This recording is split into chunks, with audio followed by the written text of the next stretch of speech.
I have arranged a great many private meetings inside the palace over the years, but I never arranged one with more care or more hope than that one. Everything was prepared in secret. The room was chosen for its quiet. The staff were sent away. For weeks, a small circle of us had worked toward this single afternoon, because we believed, all of us, that it might finally heal a wound that had bled through the family for years. We believed we were arranging a reconciliation. I remember standing outside that closed door, hardly daring to breathe, waiting for it to open on a family made whole again. And I remember too the look on the face of the woman who came out, because it had not gone the way any of us had prayed. The woman was Queen Camilla, and the man she had gone in to see was Prince William. After years of distance and hurt, Camilla had come to make peace. She had come, humbly and sincerely, to ask William for his forgiveness, to try to mend what had broken between them before it was too late. The whole palace had hoped he would give it. His father had hoped it most of all, but William, who listened to every word she said, could not give her what she asked, not out of hatred, out of something harder to explain. And when the meeting ended, and the plea had been made and answered, the palace was forced to confirm the very thing it had spent so long trying to prevent. Between William and Camilla, there would be no going back. This was the point of no return. Before we go deeper into what this really means for the royal family, make sure to like this video and subscribe so you do not miss a single update. Now, the headlines would call it a rejection, cold and cruel, and in the simplest telling that is what it was. But the truth was quieter and far more complicated than any headline could carry. To understand it, you have to understand the difference between two things that are often confused. Forgiveness, in plain words, is the choice to let go of the anger and hurt that someone has caused you. Reconciliation, in plain words, is something more. The restoring of a broken relationship, the coming back together after a rift. They sound similar, but they are not the same thing at all, and the gap between them is the whole of this story. Because what Camilla was really asking for was not only forgiveness. She was asking for reconciliation, for the relationship to be restored, for the closeness and trust that had once existed to come back. And that was the thing William found he could not give, however much the world and his own father wanted him to. To understand why, you have to go back through the long history of hurt that lay between them, and to be fair, as this story tries to be, to both of the people caught inside it. The rift between William and Camilla had not appeared overnight. According to a documented household account later shared with senior aides, it had built slowly over many years, out of a long series of wounds, some large and some small, that had accumulated into a distance neither of them quite knew how to cross. And here the story asks us to be honest about both of them. Camilla had, over the years, overstepped in ways that touched the things William held most sacred: his family, his children, the memory of his mother. Not always out of malice, often out of a different view of the world, but the hurt had been real all the same. And William, for his part, had built walls around those wounds and let them harden, until the distance between him and his stepmother became a settled, painful fact of family life. Part of what made it so hard was the peculiar closeness that royal life forced upon them. A working royal, in plain words, is a member of the family who carries out official public duties full-time, and both William and Camilla were exactly that, bound together by ceremony and obligation whether they liked it or not. They could not simply drift apart the way estranged relatives in ordinary families sometimes do. They were required again and again to stand side by side, to smile for the same cameras, to play their parts in the same grand occasions. The forced proximity did not heal the rift. It only kept the wound freshly exposed, year after year, occasion after occasion. There was also the weight of the future pressing on it all. The line of succession, in plain words, is the fixed order that decides who inherits the crown, and William stood near the very top of it, destined one day to lead the family Camilla had married into. That meant the rift between them was not only a private sadness, but a question about the future. about what kind of family would sit at the heart of the monarchy in the years to come. Everyone understood, without saying it, that this was not a quarrel that could simply be left to fester. Sooner or later, it would have to be faced. Camilla's plea was, in a sense, the moment it finally was. For a long time, both of them simply lived with it. Estrangement, in plain words, is when people who were once meant to be close remain distant.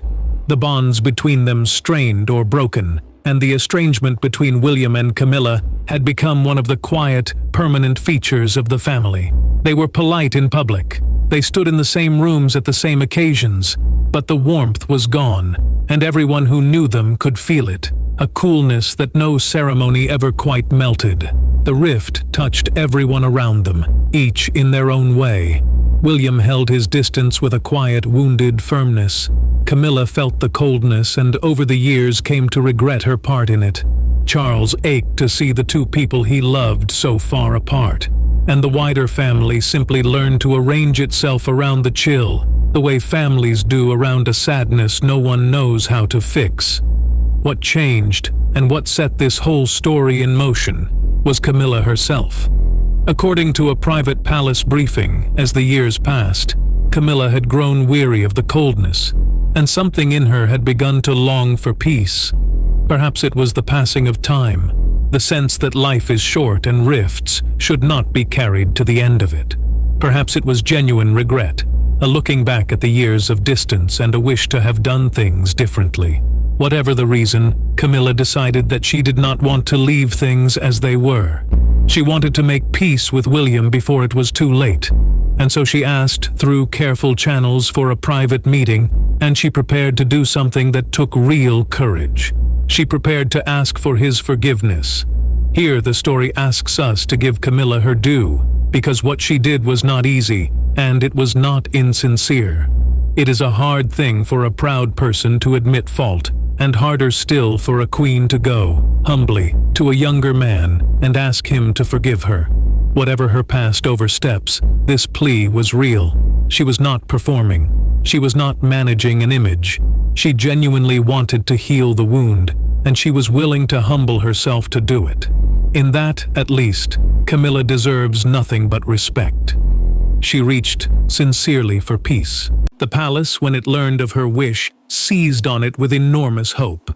According to a recorded conversation kept by a senior aide, the household saw in the proposed meeting a chance to end years of quiet division, to heal the family, and to show a watching world a story of reconciliation rather than rift. Everyone wanted it to work. The advisors wanted it for the institution, the family wanted it for peace, and Charles, above all, wanted it because he loved his wife and longed to see the coldness between her and his son finally thaw. The weight of all that hope came to rest quietly on William's shoulders. And that weight was considerable, because it was not only Camilla asking, it was, in effect, the whole family asking. Charles made his own quiet plea to his son. "For the family's sake, William," the king said gently, hoping his son might find it in him to open his heart. It was a reasonable thing for a father to ask. It came from love and from a longing for peace, and William understood that completely. But it also placed him in an almost impossible position, because he was being asked not just to forgive, but to feel something he did not feel, and to perform a reconciliation his heart could not honestly support. For William was caught in a genuine and painful dilemma. He did not hate Camilla. That much was true and important. The years had cooled his anger into something quieter and sadder than hatred.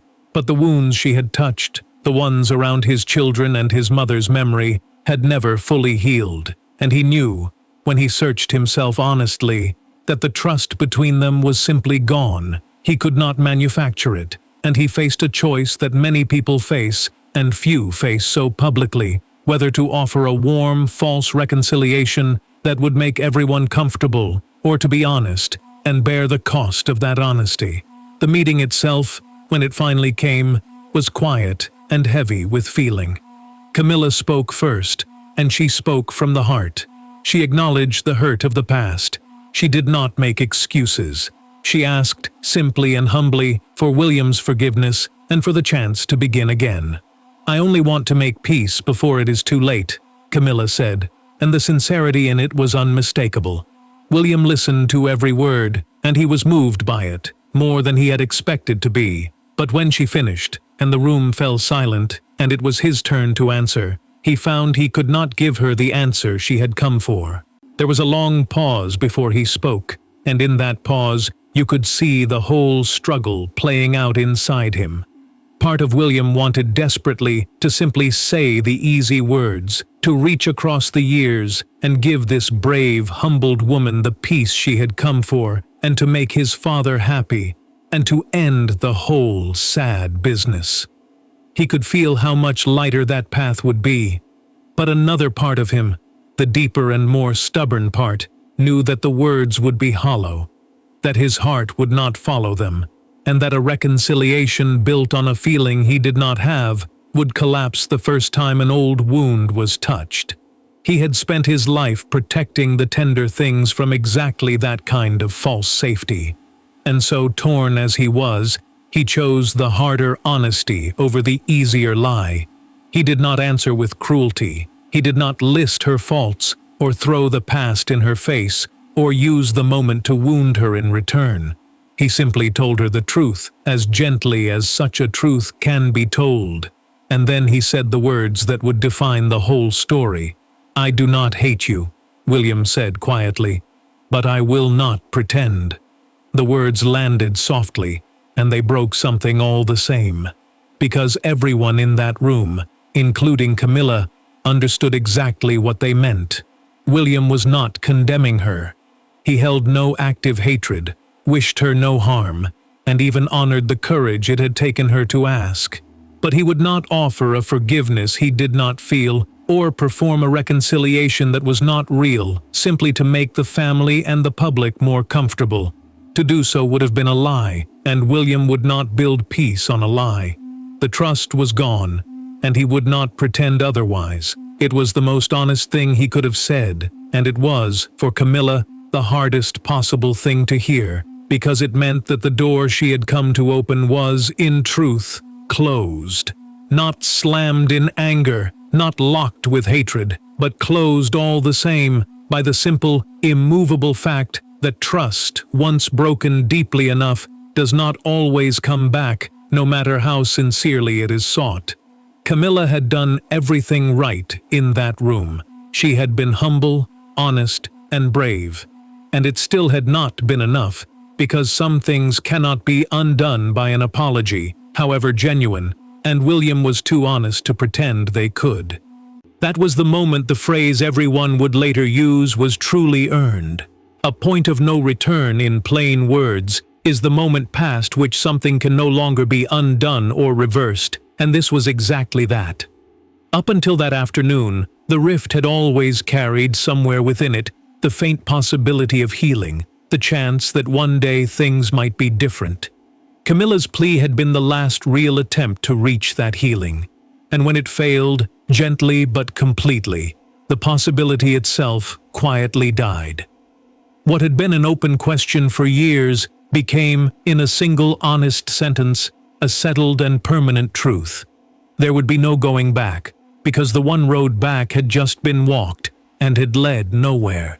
The moment changed everyone who witnessed it. William felt the heavy sorrow of having told a truth he wished were not true. Camilla felt the door close on a hope she had gathered all her courage to reach for.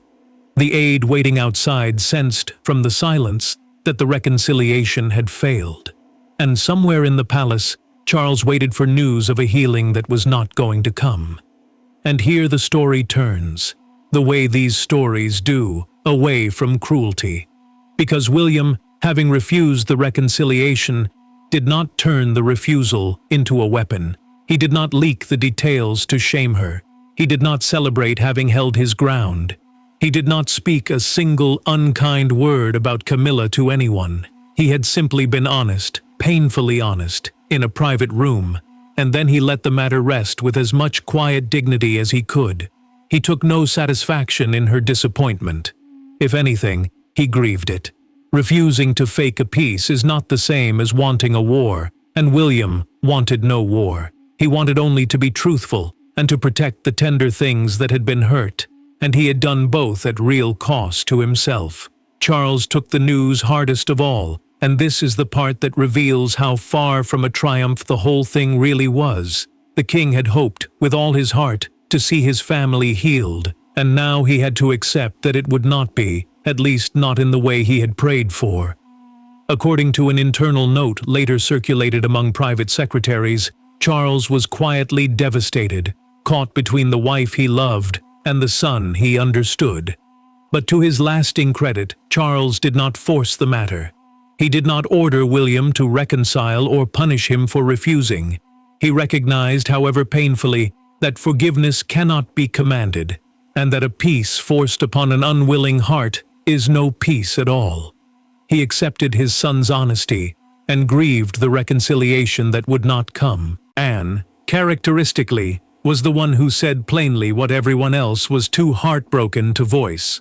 She did not think William had been cruel. She thought he had been honest, and she said so. According to those close to her, Anne remarked that a forgiveness offered only to please others was worth nothing, and that William had shown more respect for Camilla by telling her the truth than he would have by handing her a comfortable lie. "Forgiveness you fake is worth nothing at all," Anne said. It was a hard thing to say in the middle of so much grief, but it was true, and it helped the family understand that William's refusal, painful as it was, had come from integrity rather than spite. According to a sealed account later described to senior staff, the household then faced a delicate and unusual problem, one of protocol as much as feeling. Protocol, in plain words, is the strict set of rules that governs how the family behaves and appears in public, and now the palace had to decide how two people who would never truly reconcile could go on sharing the same stage for years to come.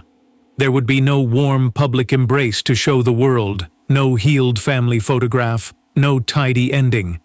Instead, the household had to quietly build a framework of cool, careful courtesy, a way for William and Camilla to fulfill their duties side by side without pretending to a closeness that did not exist. It was an odd, sad piece of work, arranging the permanent politeness of two people who had run out of road. The reaction across the family settled into a shared, quiet sorrow. William carried the weight of a truth he had not enjoyed telling. Camilla carried the grief of a peace she had genuinely sought and been denied. Charles carried the heartbreak of a father who could not heal his own family, and Catherine, who stood beside her husband through all of it, carried a quiet certainty that he had done the honest thing, even though the honest thing had hurt. By then, though, word of the failed reconciliation had reached the world, and the world reacted with all the drama the moment invited. When the palace confirmed that there would be no reconciliation between William and Camilla, and that the rift was, in effect, permanent, the country divided over it. A palace statement in plain words is an official message released to shape how the public understands a sensitive event, and this one, careful as it was, could not stop the debate that followed. Had William been cruel to refuse a sincere apology, or had he been honest, in a world that too often prefers a comfortable lie? People argued it both ways, and both sides had a point. A major newspaper caught the mood under a mournful headline.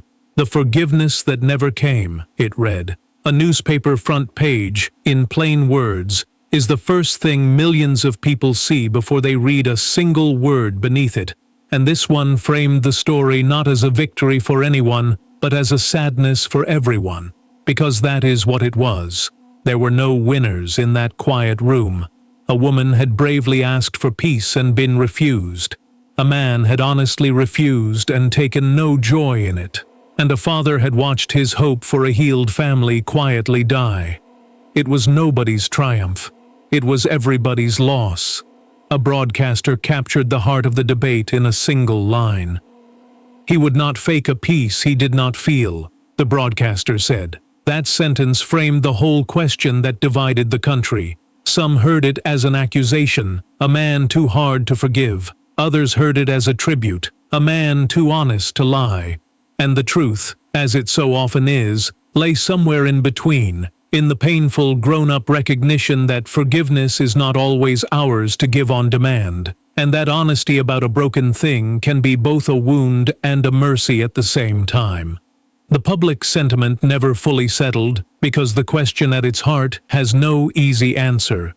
Some believed William should have forgiven, that family and mercy should outweigh old hurts, that a sincere apology deserves a sincere embrace. Others believed he was right to refuse, that forgiveness forced is forgiveness hollowed out, and that there is a deep integrity in refusing to pretend. What almost everyone agreed on in the end was that the whole thing was profoundly sad, and that there was no villain in it, only two people and a family caught in the oldest and hardest question there is.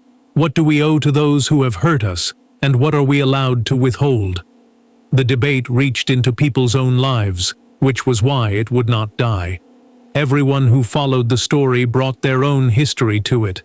Those who had made peace with a difficult relative saw William's refusal as a failure of grace, and wished he had chosen mercy. Those who had been pressured to forgive something that still cut deep saw in him a rare and validating honesty, a man who refused to be shamed into a lie. Both groups were, in a sense, arguing about their own lives as much as his. That is what the best of these stories do. They stop being about a distant palace and start being about the people watching, and the quiet, unfinished forgivenesses each of them carries. William's choice became a mirror, and everyone saw something different and true, looking back. When the noise settled, the point of no return held, and the family learned to live with a wound that would not heal. William and Camilla remained civil. Civility, in plain words, is polite and respectful behavior, even between people who are not close, and civility was what remained, in place of the warmth that would never return. They stood in the same rooms, they shared the same occasions, but the closeness Camilla had reached for was gone for good, and everyone, at last, stopped pretending otherwise. In a strange way, the honesty brought its own kind of peace, quieter and sadder than reconciliation, but at least it was real. That was the truth the whole affair was built on. Forgiveness cannot be commanded, or rushed, or performed to make others comfortable. It must be genuine, or it is worth nothing at all, and sometimes, however sincerely it is sought, it simply is not there. There is no shame in that, and no cruelty in admitting it. William did not refuse Camilla because he was hard-hearted. He refused because he was honest, and because he would not dishonor the wounds he carried, or the people who had been hurt, by pretending they had healed when they had not. It was a lonely kind of integrity, the kind that wins no praise and brings no peace, only the cold comfort of having told the truth. There is a lesson in it that belongs to almost everyone, not only to a royal family. Most people at some point are asked to forgive something that still hurts, or find themselves seeking forgiveness for a wound they cannot take back. And most people know the quiet pressure to smooth it all over, to say the easy words, to trade a hard truth for a comfortable peace that everyone can live with. William's story is a reminder that this pressure, however kindly meant, is not always right. Forgiveness that is faked helps no one. It leaves the wound untreated beneath a smiling surface, waiting to reopen. Sometimes the more loving thing and the braver thing is to be honest about what has not healed, even when honesty costs you the peace everyone was hoping for. But there is a gentler truth folded inside the hard one too. William did not close his heart out of hatred, and he did not rule out, forever, the slow work that time and changed behavior can sometimes do. What he refused was the shortcut, the idea that a single brave apology could undo years of accumulated hurt in an afternoon. Real trust, once broken, is not rebuilt with words. It is rebuilt, if at all, only slowly, through actions repeated over years, and William was not willing to pretend that the long road could be skipped. In refusing the easy peace, he was not slamming a door on all hope. He was simply being honest that the only door still open was the long one, and that no one, not even a king, could carry him through it faster than his own heart could go. William rejected Camilla's plea for forgiveness that day, and the palace confirmed that the rift had passed the point of no return. And for a moment, it looked like the coldest of cruelties. But underneath the breaking headline was something far more human and far more sad. A sincere plea that could not be answered, and an honest man who would not lie to soften the blow. William took no joy in it. Camilla deserved respect for the courage of her asking, and a family was left to grieve a healing that never came. Some breaks in the end cannot be mended, and the bravest thing left to do is not to pretend otherwise, but to bear the truth gently and to let it be enough. Thanks for watching. If this story moved you, please do not forget to like and subscribe, and we will see you in the next one.